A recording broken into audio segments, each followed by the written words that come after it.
understand theory, for which a couple of training was done.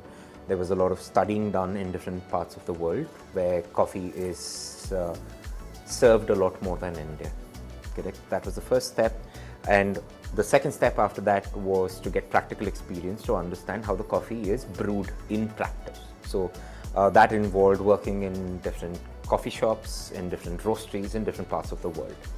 Then the next step was to come back and implement what can be changed, keeping the core base as similar. Because the advantage what came to me, whatever was being done was already appreciated. There was a demand for it. The vision was, how do you push it to a different scope? It is not about next level, because the level is always changing. So what we landed up doing was to set up a roasting solution, correct? To take those few steps and reach it to the doors of a coffee shop. So that is how Beanrove as a company formed, as a front-end feeder to our estate. The target is to talk to a large customer base which still has certain limitations, or not limitations, I think an idea of what a coffee looks like. And when I say coffee, it's not with milk, it's with black, pure. And try to address that. The first step is, because coffee is assumed to be black in color, the color black is associated to bitterness. How do I eradicate it? Interesting question. I think I wouldn't want to be a blend. I think it's more important of being a single estate. So yeah, we come as we are. So I think I wouldn't choose to be a blend. I think I would want to really choose something different, something unique, something pure. I think it goes back to growing up as as a kid. I think my father was one of the first people to get into exports. So there were a lot of international delegates and guests who used to visit the estate. So that always fascinated me, because there were people from different parts of the world. I'm talking about in 94, 95 when the Indian market opened up and planters were allowed to sell coffee. I think that was one of the first steps where you saw people from different countries. They looked different, they spoke different. And the question was always what are they doing here? Correct? So that was the, kind of like a start to the whole thing.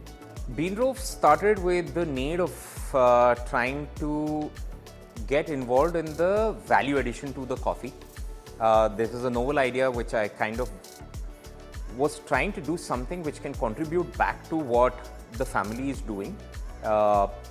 Hence, I did travel, try to work in a different country. I worked there, learnt more, came back with the pure intent of trying to capture a journey. Because when you look at the word Beanrove, and then it's basically split into two parts. One is bean and then rove. It's journey of the bean.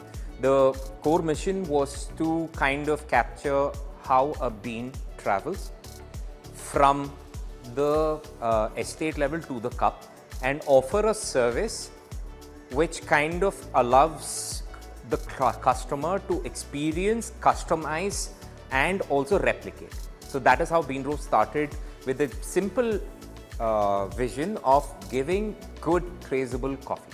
I think the initial challenge what you have towards the market entry obstacle, I didn't have to go through, because this is something which the previous generation had opened up. The challenges, but what I saw, the coffees which were being sent, we did not understand what it was being used for, where it was being used. So the challenge was in trying to convince the international buyers who are buying my green coffee, hey, listen, can you tell me what you're doing with it? Okay, that opened up next chapter. Can we do something more that you don't have to use it as a blend? It can be sold as a standalone.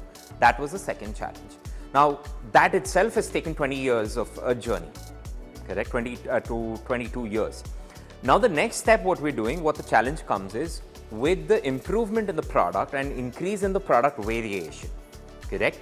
And more modern processing which we're trying to use. Now the next step is to convince them that our coffees are not only capable of producing a certain known quantity of flavor profile, but it can also generate variations, correct? So there is a vast or a larger flavor wheel which our coffees can give. Try to talk to them about what is available and what we are doing in India with such kind of products, and convince them that they can also replicate. That is what is happening, correct? But what is the biggest benefit today is a very, promising domestic market is making the right noise in the international market. So people are slowly asking what is happening here. So that is not only bringing in extra funds, that is also bringing in new buyers who previously would have thought Indian coffees are supposed to be used for a certain specification, are suddenly realizing there is a lot more we can offer. So it is multiple variations which we all as a community have experienced. I think all of us have contributed. It cannot be a one-person challenge.